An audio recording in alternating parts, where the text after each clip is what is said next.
Shalom bien-aimés dans le Seigneur, grande est notre joie de nous retrouver au pied du Grand Roi pour notre méditation quotidienne. Nous sommes le samedi 30 août 2025 et nous vous saluons au nom de notre Seigneur et Sauveur Jésus-Christ. Pour notre dernière méditation de la semaine mais aussi du mois, nous allons lire un texte dans les Proverbes. Proverbes chapitre 16 verset 3 dans deux versions. Louis II nous dit « Recommande à l'Éternel tes œuvres et tes projets réussiront. » Parole de vie 2017 nous dit « Confie au Seigneur ce que tu fais et tes projets se réaliseront. » Projet réussi. Projet réussi, tel est le thème de notre méditation de ce samedi 30 août 2025. Bien-aimés dans le Seigneur. La Bible nous dit dans Proverbes chapitre 15 verset 22 « Les projets échouent faute d'une assemblée qui délibère. Mais ils réussissent quand il y a de nombreux conseillers. » Mais bien aimé, dans la réalité, il peut aussi arriver que les conseillers, nombreux soient-ils, prennent les mauvaises options, comme avec le cas des espions israélites dans Nombre chapitre 13, verset 31, qui sont venus décourager le peuple d'Israël. Voici ce qu'ils ont dit. Les hommes qui y étaient allés avec lui dirent, « Nous ne pouvons pas monter contre ce peuple, car il est plus fort que nous. » Il s'est avéré que leur avis n'était pas le bon. Et s'ils avaient suivi leur avis, le projet n'allait pas réussir. Mais alors, le parfait conseiller, qui dépasse une multitude de conseillers, c'est l'Éternel. Voilà ce que nous révèle le texte du jour. En effet, seul Dieu peut garantir la réussite de nos projets, lui qui contrôle et maîtrise le temps et les circonstances, selon Daniel chapitre 2, verset 21, et lui qui sait absolument tout, selon Jean 16, 30, qui dit « Maintenant nous savons que tu sais toutes choses. » Voyons ce que le texte du jour nous enseigne. Premièrement, lui confier nos projets. Nous devons lui confier nos projets. Proverbe 19, verset 21.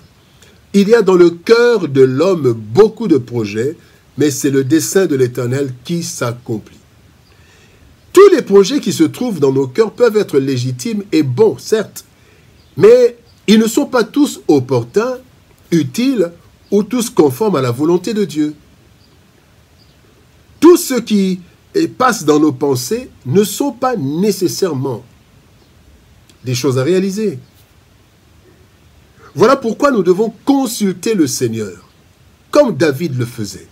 Un exemple, dans 2 Samuel chapitre 5 verset 19, la Bible dit « David consulta l'Éternel en disant « Monterai-je contre les Philistins ?» C'était le projet d'Israël. « Monterai-je contre les Philistins? Les livreras-tu entre mes mains ?» Et l'Éternel dit à David « Monte, car je livrerai les Philistins entre tes mains. » Il y avait des fois où le Seigneur disait « Ne monte pas. » Bien aimé, nous devons consulter l'Éternel pour nos projets, afin de savoir, entre autres, si ce projet est dans la volonté de Dieu. Bien aimé, la Bible dit dans Matthieu chapitre 7, verset 21, « Ceux qui me disent Seigneur, Seigneur n'entreront pas tous dans le royaume des cieux, mais celui-là seul qui fait la volonté de mon Père qui est dans le ciel. » Faire la volonté du Père. Et même dans nos projets, faire la volonté du Père. Bien aimé, nous devons consulter le Seigneur pour savoir aussi si le temps est propice pour la réalisation de ce projet. Souvenez-vous, dans Genèse chapitre 15, verset 16, verset 16, la Bible dit « À la 4e génération, ils reviendront ici, car l'iniquité des Amoréens n'est pas encore à son comble. » C'était 400 ans après.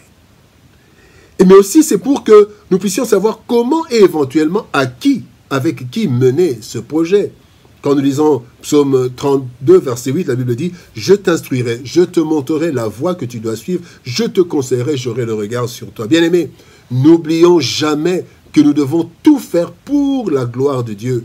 Et donc, il faut qu'il agrée nos projets conformément aux Écritures ou selon une révélation dans l'intimité de la prière.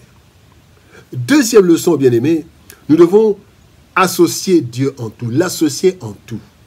Jérémie 33, 3 nous dit « Invoque-moi, je te répondrai, je t'annoncerai de grandes choses, des choses cachées que tu ne connais pas. » Les voies, bien-aimés, que nous suivons, nous ne les connaissons pas parfaitement.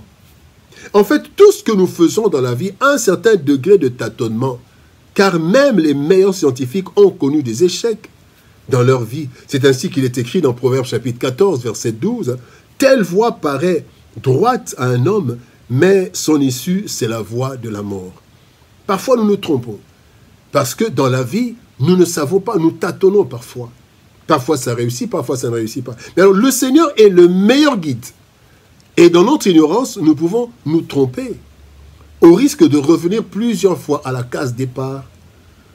Alors, associons le Seigneur à chaque étape de notre vie, à travers, la méditation et l'obéissance à sa parole.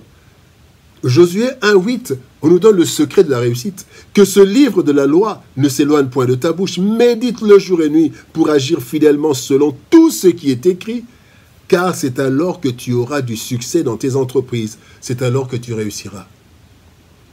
Mais aussi, comment associer le Seigneur? C'est aussi à travers la vie de prière régulière et particulièrement avant toute prise de décision, de grandes décisions. Jérémie 33,3, invoque-moi, je te répondrai. Bien-aimés, nous avons un projet, oui, le Seigneur veut ce projet, mais pour la marche de ce projet, nous pouvons, bien-aimés, nous égarer. Alors, dans la méditation de la parole, le Seigneur nous conduit, mais aussi dans la vie de prière. La troisième leçon, bien-aimés, nous devons lui faire confiance et agir. 2 Samuel chapitre 7, verset 3, la Bible dit, « Nathan répondit au roi, « Va, fais tout ce que tu as dans le cœur, car l'Éternel est avec toi. » Lorsque nous avons consulté le Seigneur pour nos projets et que nous prenons la décision de l'associer en tout, alors, bien-aimés, premièrement, utilisons toute notre intelligence et notre sagesse renouvelée par le Saint-Esprit.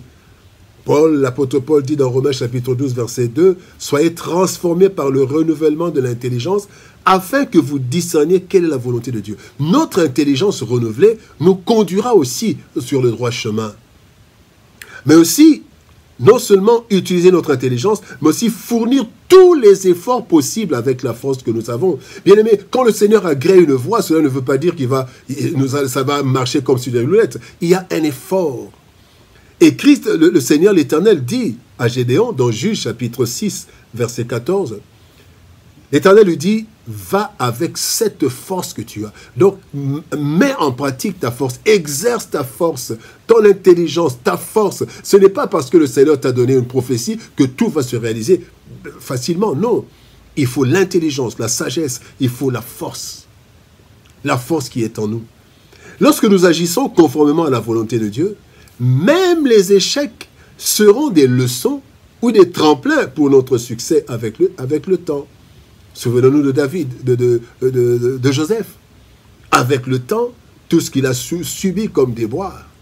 Avec le temps, Daniel et ses compagnons, ils étaient avec le Seigneur et nous avons vu, même ceux qui pouvaient paraître comme des échecs ont été des succès. Projet réussi. Nous voulons tous réussir dans nos entreprises, c'est normal. Malheureusement, le temps et les circonstances ne nous le permettent pas toujours. En effet, les voies que nous suivons, personne ne les connaît d'avance. Et l'erreur est humaine. Ainsi, si nous voulons réussir dans tous nos projets, seul Dieu peut nous y aider, car non seulement il maîtrise le temps et les circonstances, mais en plus, il connaît d'avance toutes les voies. Ainsi, si nous voulons voir nos projets réussir, confions-les à Dieu. Associons-le dans tout ce que nous faisons et agissons en lui faisant totalement confiance. Ainsi, nous aurons des projets réussis pour sa gloire et pour notre bonheur. Prions. Éternel Père de gloire, Dieu Tout-Puissant, toi le parfait conseiller. Nous avons plusieurs projets dans le cœur, mais Seigneur, ô Dieu de gloire, il y a des projets qui ne sont que des ambitions personnelles, qui ne concordent pas avec ta volonté. Aide-nous, Seigneur, pour tous les projets, à savoir si ces projets sont conformes à ta volonté.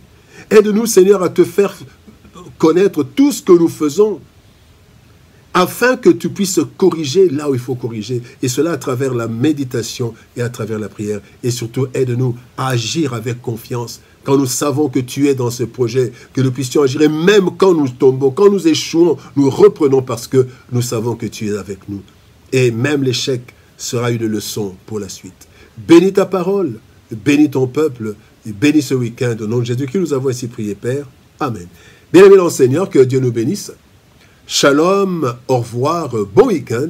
Et par la grâce de Dieu, nous nous retrouvons le lundi pour une nouvelle semaine, mais aussi un nouveau mois de méditation au pied du grand roi.